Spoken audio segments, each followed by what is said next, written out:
here are our top stories. More than 20 Filipino seafarers scammed at Fiji. ITF reports. ICS launches trade study. POEA records show seafarer deployment down by 60% in 2020. Marino party list pushes for a seafarer agency.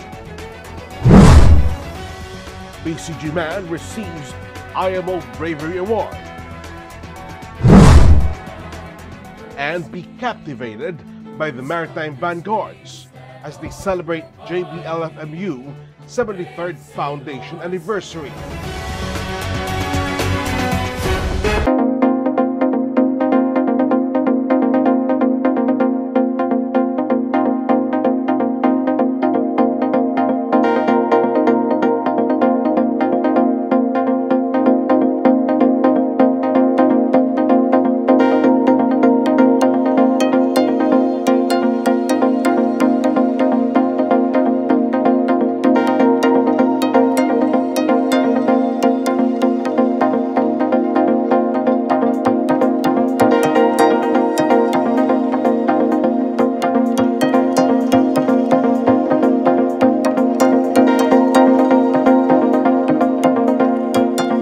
Reports that more than 20 Filipino seafarers are scammed by Gundar Shipping, a ferry company in Fiji. ITF Inspector Sara Magira says the workers are underpaid by as much as 70% of what the company promised them.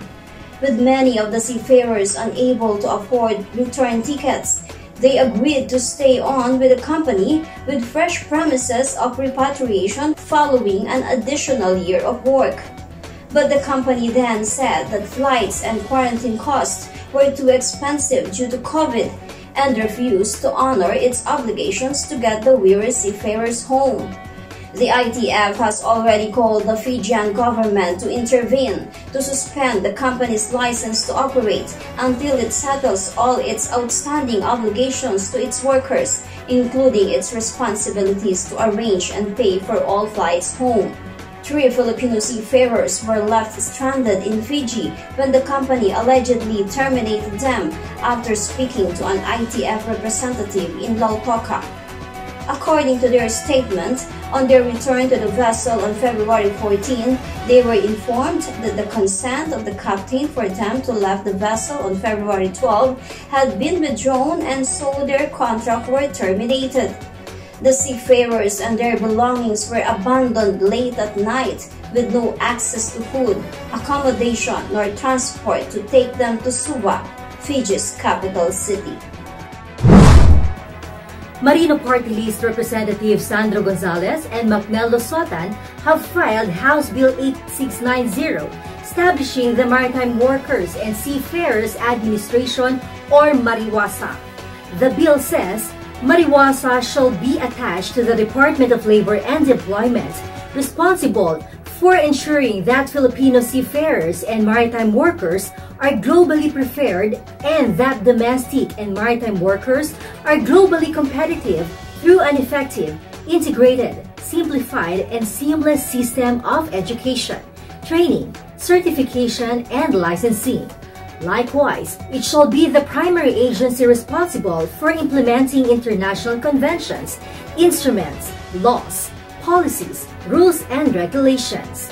The administration shall also be responsible for promoting the welfare of maritime workers and seafarers before, during, and after their employment, and ensuring their proper and effective reintegration into the mainstream society. Last year, President Rodrigo Duterte said he was eyeing the creation of a separate agency to address the Filipino seafarers' welfare, and because of the so many international laws involved in maritime. The Association of Licensed Manning Agencies, or ALMA Maritime Group, reacts on the House resolution seeking to create a task force responsible for conducting search and rescue operations during sea mishaps occurring in territorial waters, foreign waters, and the open sea. The House Resolution number 1344 was filed by Marino Party List Representative Macnel Lusotan and TUCB Party List Representative Raymond Democrito Mendoza in response to the sinking last year of Panamanian livestock carrier Gulf Livestock 1, where 36 Filipino crew went missing. In its letter to the congressman, ALMA clarifies that under the concept of territorial jurisdiction, if the vessel is in the territory of foreign state, Filipino authorities cannot enforce Philippine jurisdiction, lest the sovereignty of the former is encroached upon. The resolution also aims to ensure that the families of surviving, missing, or dead Filipino crew members will receive appropriate government assistance and legal claims from private entities. The group, however, says under the Philippine labor law, when a seafarer is merely missing, there is no right to claim such benefits, yet subject to the doctrine of presumptive death. Under the Civil Code of the Philippines, whereby the waiting period before a person is presumed dead is 4 years. If the case is outside the perilous scenarios contemplated, the applicable waiting period is 7 years. But according to ALMA, there are instances wherein the employer forgoes the waiting period and forthwith compensates the heirs of the missing seafarer. This practice is, however, discretionary on the part of the employer. The Maritime Industry Authority, or Marina, holds an interagency right shop on pre-audit questionnaire (PAQ) via video conference to update and finalize the country's compliance document to the IMO Member State Audit Scheme, or IMSAS. The PAQ is one of the mandatory requirements for the IMSAS and is considered as a member state's first line of defense for the mandatory audit, as it will form part of the audit team's strategic planning before subjecting it to external scrutiny. The finalized PAQ will be submitted to the International Maritime Organization 2 months after the conclusion of the Memorandum of Cooperation between the IMO Secretary General and Secretary of Transportation scheduled in April 2021. Participants of the right shop include representatives from the Marina, Philippine Coast Guard, Philippine Ports Authority, Cebu Port Authority, Subic Bay Metropolitan Authority, National Mapping and Resource Information Authority, National Telecommunications Commission, and Philippine Atmospheric Geophysical and Astronomical Services Administration. IMSAS commenced as a voluntary scheme in 2006 and became a treaty obligation in January 2016.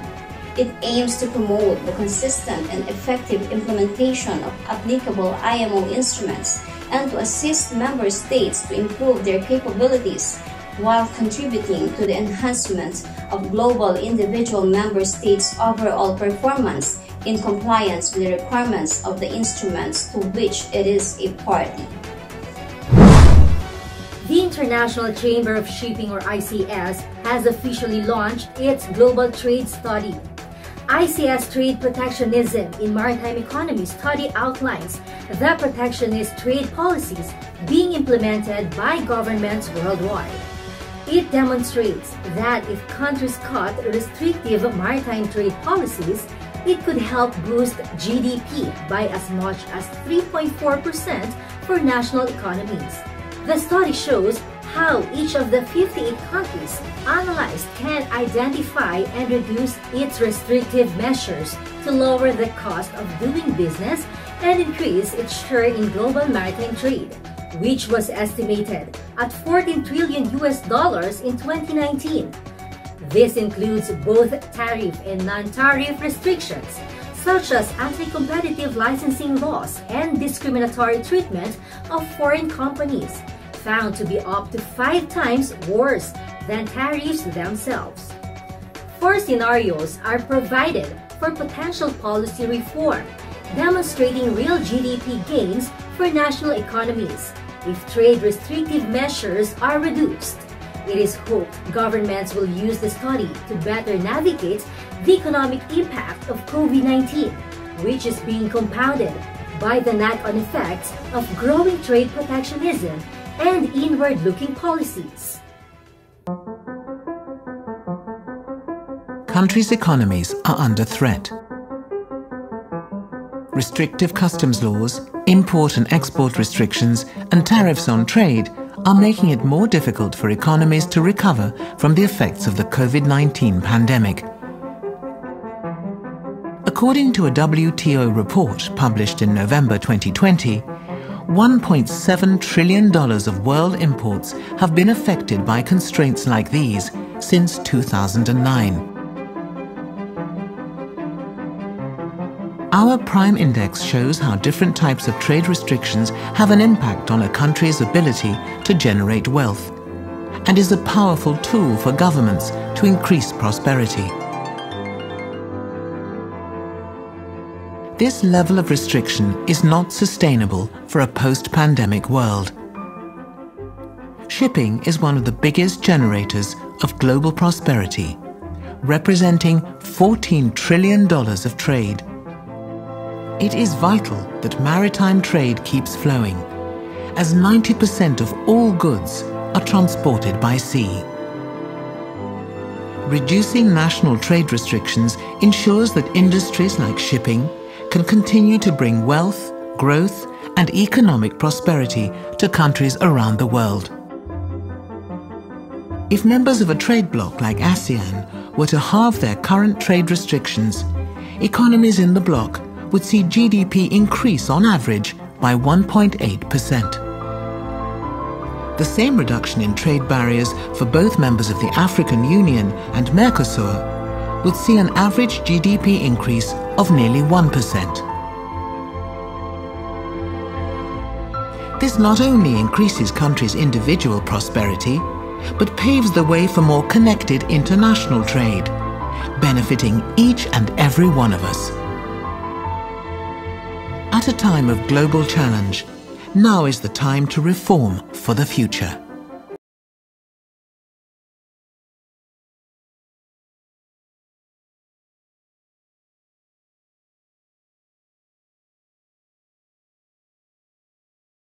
Seafarer deployment down by 60%.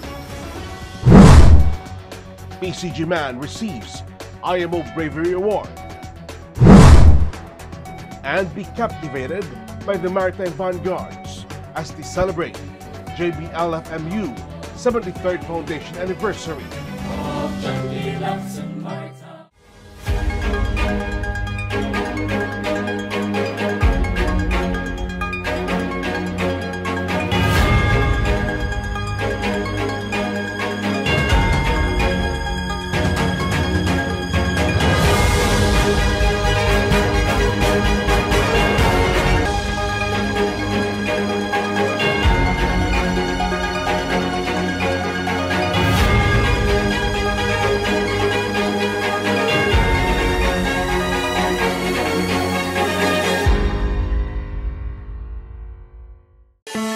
Connected islands, safe travels, easy transport, convenient journeys, great destinations. Bridging the Philippine Islands seamlessly, turning them into one. Visit fastcat.com.ph.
The Baltic and International Maritime Council, or BIMCO, and International Chamber of Shipping, or ICS, will release this year the latest seafarer workforce report. The report will feature detailed estimates of the current supply and demand for seafarers for the world fleet, including country-specific figures, forward projections for the likely supplies and demand situations in the next decade, and identification of various maritime training, recruitment, and retention trends and their potential consequences.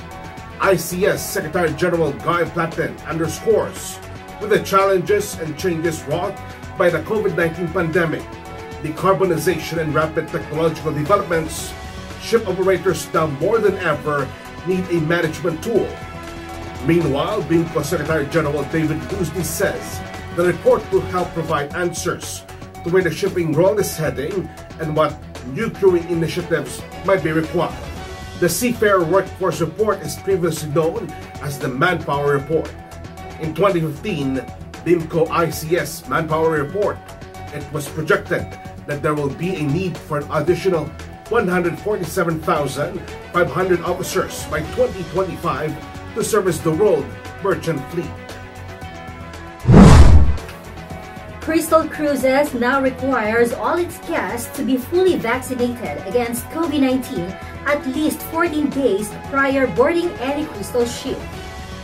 The company says guests must provide proof of vaccination before embarkation, in addition to the existing Crystal Clean Plus 4.0 measures, including negative COVID-19 tests and health screening questionnaires.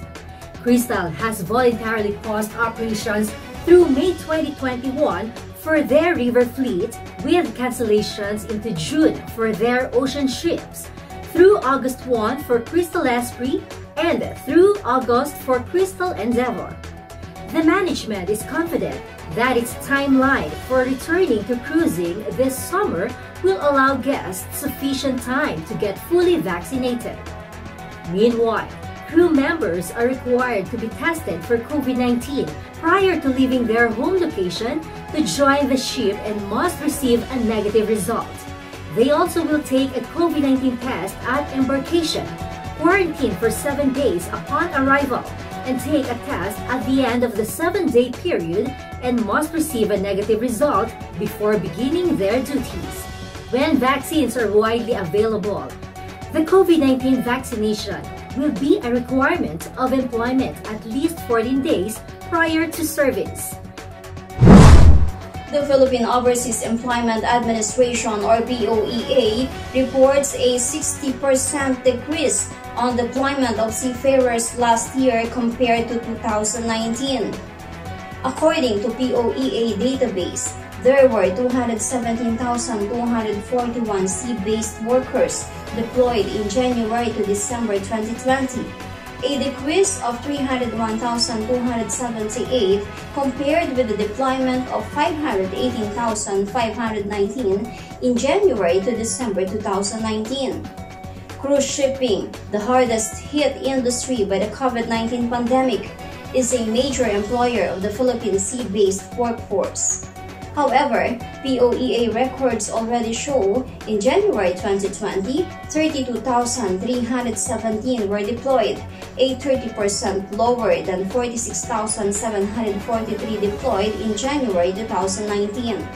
In February 2020, the number of rehired seafarers deployed reached 30,693, still lower than February 2019's record of 39,515.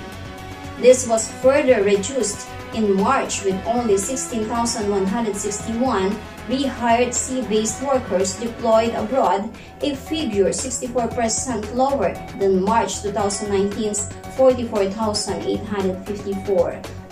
The Maritime Industry Authority estimates around 100,000 ships carry almost 95% of the world trade, operated by close to 1.5 million seafarers, 378,000 of which are Filipinos. Philippine Coast Guard Ensign Ralph Marahan formally received the International Maritime Organization or IMO award for exceptional bravery at sea. The awarding ceremony was held at the Department of Foreign Affairs office in Pasay City on February 24. If not with the COVID-19 pandemic, the awarding was supposed to be held at the IMO headquarters in London, United Kingdom. Barahan was the off-duty Coast Guardian who ensured the safety of 62 lives, including his own, aboard ill-fated passenger vessel in MV Siargao Princess in the waters of Cebu on November 7, 2019. After calling the Coast Guard to request immediate assistance, Petty Officer Barahan took charge of the situation and provided assistance and instructions to both passengers and crew members to grab the life jackets, transfer to the other side of the ship, and prepare for evacuation. After he calmly but firmly persuaded the captain to declare the abandoned ship call, he assisted all passengers to jump off the vessel, making sure that no one was left behind. The Siargao Princess sank less than 10 minutes later. While floating on the water, Barahan tied the life jackets of passengers and crew members in groups for their own safety and to facilitate the search and rescue operations by the Coast Guard, who arrived more than an hour later. The Department of Transportation and its attached agency, the Philippine Ports Authority, have completed 416 ports projects across the country since 2016. 104 more are ongoing, 58 are in the pipeline. Transportation Secretary Arthur Tugade underscores the government's aim to further boost maritime connectivity and mobility all over the country. He says the government continues to work non-stop to realize all the much-needed infrastructure projects of the country. Tugade, Public Works and Highway Secretary Mark Villar, and Basis Conversion and Development Authority President Vivencio Dizon held a virtual joint meeting last February 18 as part of the Rating and Investment Information Annual Rating Review. The three officials discussed their agency's various projects, programs, and initiatives under the Build program. Other maritime projects in the offing are the new Cebu International Container Port and the Pag-asa Island Sheltered Port Project Phase 1. The Philippine Ports Authority or PPA issues Memorandum Circular Number 03-2021 containing the guidelines on the refund of dockage and layup fees.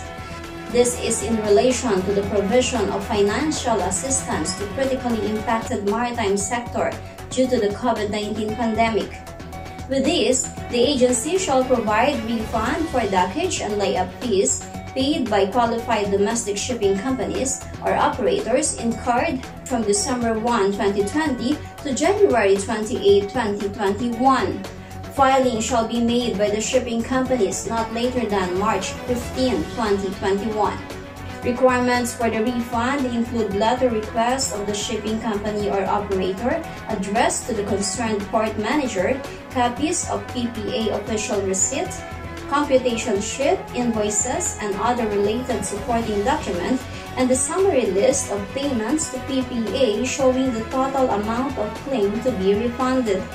Provision of financial assistance to critically impacted maritime sector is stipulated in Bayanihan to Recover as One Act, or known as Bayanihan Act 2.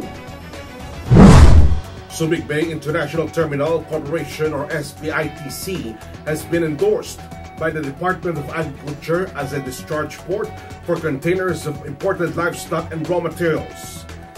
Signed by DA Undersecretary for Consumer Affairs Ernesto Gonzalez, the endorsement highlights the terminal's role in ensuring unimpeded trade for the livestock and feed milling industries. It is also seen as an encouragement for importers to use the Subic container port to have feeds more readily available and affordable to farmers, leading to potentially lower market prices of beef products in the Greater Manila area and nearby provinces. The endorsement says, given the initiatives of the current administration to support a affordable and accessible food for the Filipino people, industry players should be able to tap services which are competitive and will provide access where Filipino consumers demand products. Roberto Locsin, SBITC General Manager, says compared to other ports, they're offering lower port fees and up to 10 days of free storage for their partners. The Technical Education and Skills Development Authority, or TESDA Manila, and Association of Technical Schools in Manila, or ATSME, jointly extend help to the victims of fire that recently broke out in Parola, Tondo, Manila. TESDA Manila Director Maria Lourdes Ople Villanueva and ATSME President Glenn Mark Blasquez led the distribution of bags of groceries to hundreds of fire victims temporarily relocated at Jose Abad Santos High School and P. Guevara Elementary School. Together with other officers and staff, TESDA and ATSME also extended skills and learning assistance to the victims. Senator Bongo, Manila Mayor Isko Moreno, and Vice Mayor Hani Lacuna were also there to extend help. 300 houses were destroyed, some 600 families were rendered homeless, and 5 people died in the fire. True to its brand as the maritime vanguard, no pandemic has stopped the Lacsonians from celebrating John B. Lacson Maritime University's 73rd foundation anniversary. An impressive virtual opening ceremony was produced by the cadets with stock footages taken from the previous celebrations. JBL-FMU CEO Ronald Sebastian expounds on the anniversary's theme, JBL-FMU, a beacon of excellence in maritime education in the new normal, as a testament to its vision of being globally leading institution, a pandemic notwithstanding. He says JBL-FMU has the capacity for both modular and online classes which make them survive and thrive in this new era. Via virtual platform, the management, administration, staff, members of the academy, and students participated in the different activities such as digital poster making, e-games, research colloquium, and sharing of best practices, academic contest, and peer facilitator conference. A maritime conference via Zoom was also graced by officials from the government, Congress, NGOs, and JBL-FMU alumni. But what really stood out are the unwavering messages from the Lacsonians.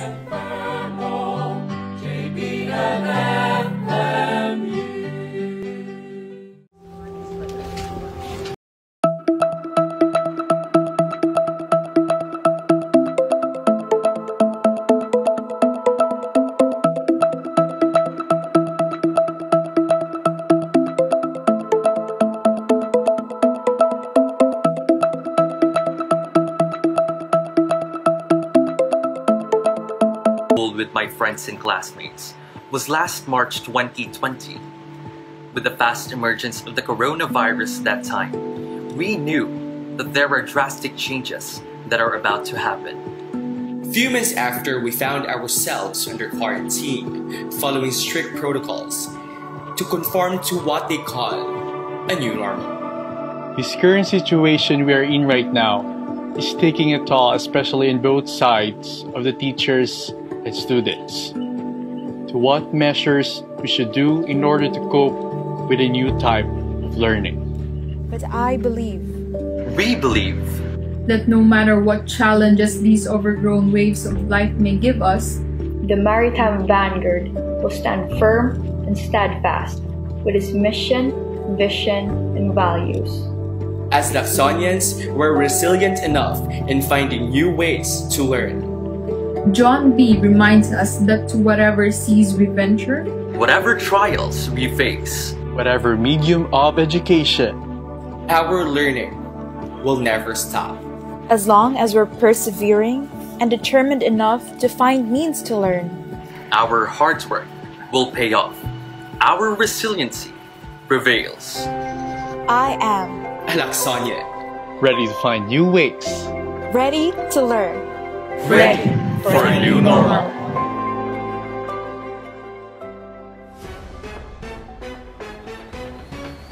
insight on maritime viewpoints. IMEX CEO Francesco Gargiulo will join us from UK. Stay tuned on Marino World Online. I am Lynn Bacani. And those are the maritime news and views here and abroad. I am Jel Miranda. See you again next Saturday, 6 p.m. I am Oni Miranda, and this is Marino World Weekend.